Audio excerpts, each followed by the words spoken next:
bad there, but that's what we're here to do. Lithium batteries. I know we did a full article on these. Gosh, had to be 5 or 6, maybe even 10 years ago when they were first coming out. Now, back in the days, if you were purchasing, this battery as a lithium upgraded battery back in the days, you might have been paying like $1,600, $1,800, and it was really pricey. But we did put one of those pricey ones back in the days in our 2012 GTR, and we got about 8 years of life out of it. And that's a car that wasn't, necessarily subjected to the best conditions. But anyways, let me talk about a lithium battery that's a lot more affordable. This right here represents the Group 51. This is one of the more popular batteries that is available from Buddy Club. Megalife is their battery brand here. And this is a lithium battery. Now the cool thing is the battery management system, which is kind of the brains of this, that was all engineered in Japan by Buddy Club. It's all their specific algorithm on how it charges, what it does, everything like that. Most of the lithium batteries out there, they are manufactured in China, Taiwan, like this one is. But the difference is the battery management system, which is the heart and soul of this is Japanese engineered, so you get great performance out of it. Now, one of the things you'll find on some of the Megalife batteries, if it is the ones for normal passenger car use and high performance vehicle use, you'll find a little button here. And what that does, 2 batteries left, the car won't start or anything like that. You can go push this button here and you'll have enough juice to get the car started, and the alternator can then come back online, and with that battery management system, charge the whole battery back up to operational use.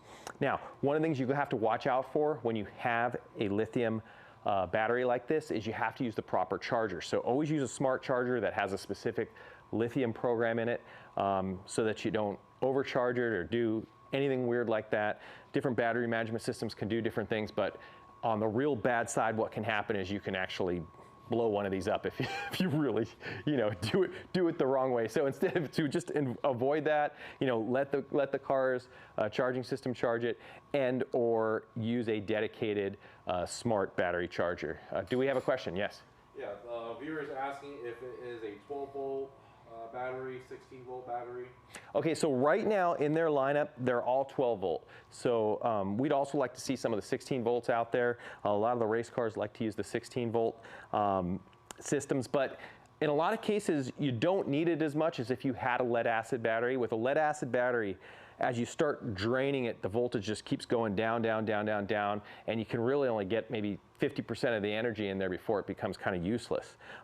With the battery management system in these lithium batteries, you can take the thing all the way down to 90% of its energy can basically come out of there, and so it can keep that constant battery voltage that you want and need for your electronics. A lot of electronics, ECUs and stuff like that, if that battery voltage goes below 10.5 volts, bad things happen. The cars just don't run right, they misfire, all kinds of things can happen. It's going to avoid that problem. At the same time, you're going to reduce a lot of weight. This is about 1/3 of the weight of what the battery would be if it is lead acid. So this is about 14 pounds here. You'd be basically at about 45 pounds if this was a lead acid battery, and I wouldn't basically be able to do this. This is just fat, not muscle. So yes. Go ahead. Another question from a viewer. Price point, what is this battery starting off at? So I want to say it's $549. Is that right? $549? Yeah, sounds about right. $549? Yeah, I think it's about $549.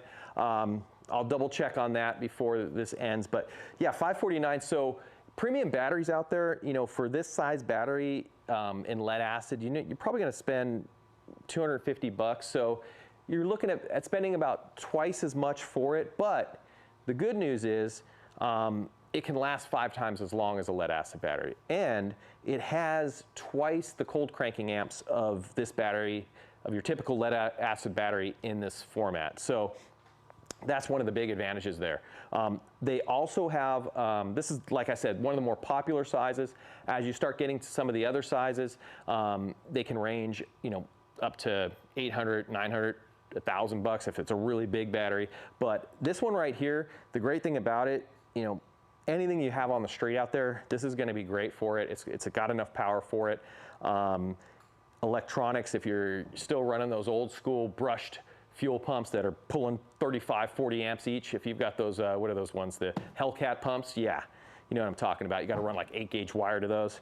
This is the battery for you if you're still going old school with that. If you know, and you got those high electrical demands. Do we have another question? Yeah, one more question from a viewer. He says that I have a JDM right-hand drive car with a small battery terminal. Is this compatible? It has the small nipples. Is that what it says?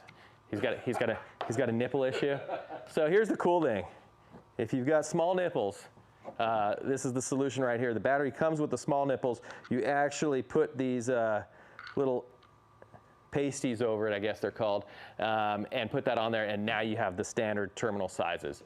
On their motorsports batteries, they have some different sizes too. On the motorsports, they'll actually sometimes just have the threaded hole where you use the threaded bolts to go in there. They've got adapters. So they've got a pretty good range, a really impressive range. I thought maybe they'd have like, 12 or 13 different batteries. I think they've got close to 60 different sizes when I looked at it. So they've got some ones specifically for motorsports. On the motorsports side, because it's a motorsports application, a lot of times they'll do away with this extra cell here, the extra starting cell.